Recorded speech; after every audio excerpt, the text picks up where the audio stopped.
This is a quick video on my Camp Lite CLTC11 by LivinLite. It's an all aluminum camper. It is rated at a dry weight of 3,500 pounds. It is a 2016 model. It's all aluminum inside and out with an Azdel interior. And I wanted to show some of the stuff that you need in order to be able to use this camper on a 2500 series truck.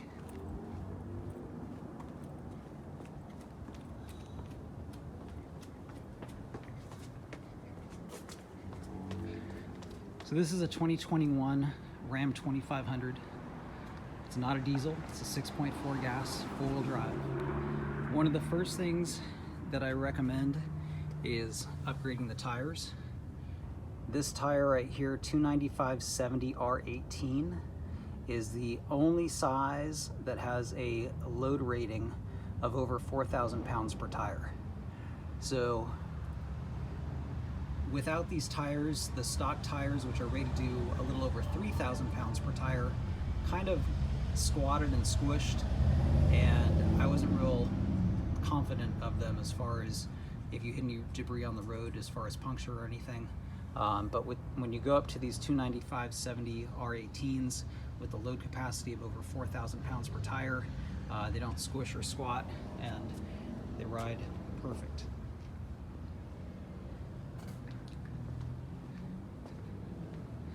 The other thing that I found was that on the stock suspension, I couldn't go over 45 miles an hour or I would just start rocking nonstop. So the other thing you have to do is upgrade the suspension. You can get away with these Timbren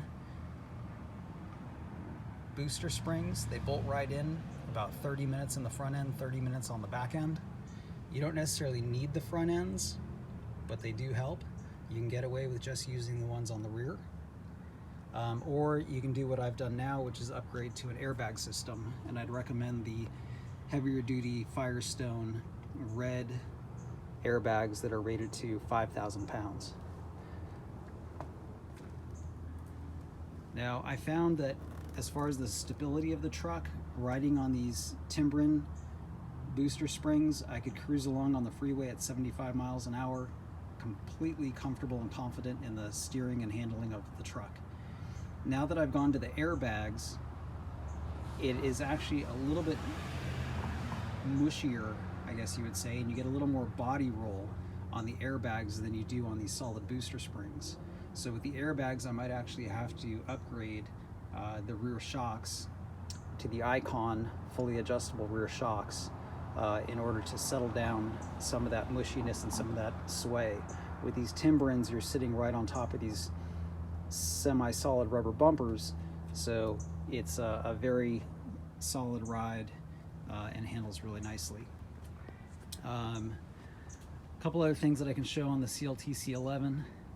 I know there's other videos out there about them and all that, but one thing that I figured out is that as far as running a generator, they have this generator compartment, and when most people are talking about campers, they're usually talking about running 2,000 watt portable units.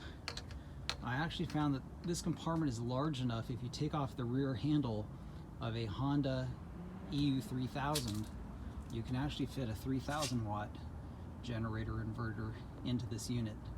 The only difficulty is that these units weigh about 85 pounds, and you do have to pull this thing out in order to use it, and then also to refuel it, and then of course to put it back in.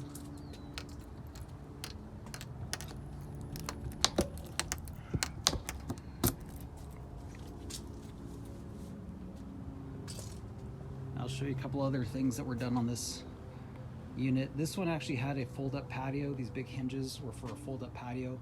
I'm actually changing that around, and I'm going to make that patio slide underneath the extension of the body. Since the extension of the body comes out about 3.5 feet, I'm going to make my patio slide in and out under there. So temporarily I have my stairs mounted here.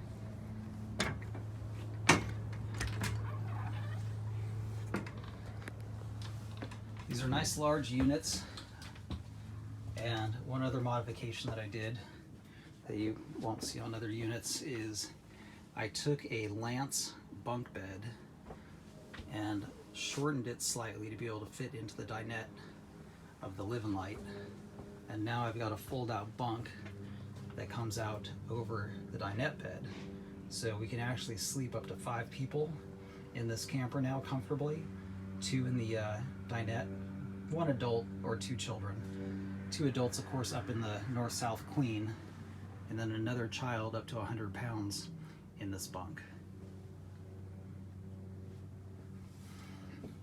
This 2016, of course, has the updated version of the interior, which is a really nice upgrade compared to the earlier models.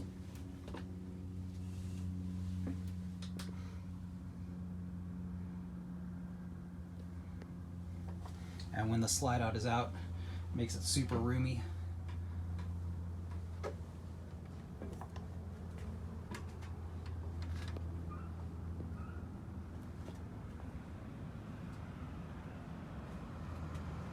Anyway, that is basically the main items that are needed if you want to be able to run an 11-foot camper, especially a Camp Lite, since they're much lighter than campers like a Lance, being all aluminum, on a 2500.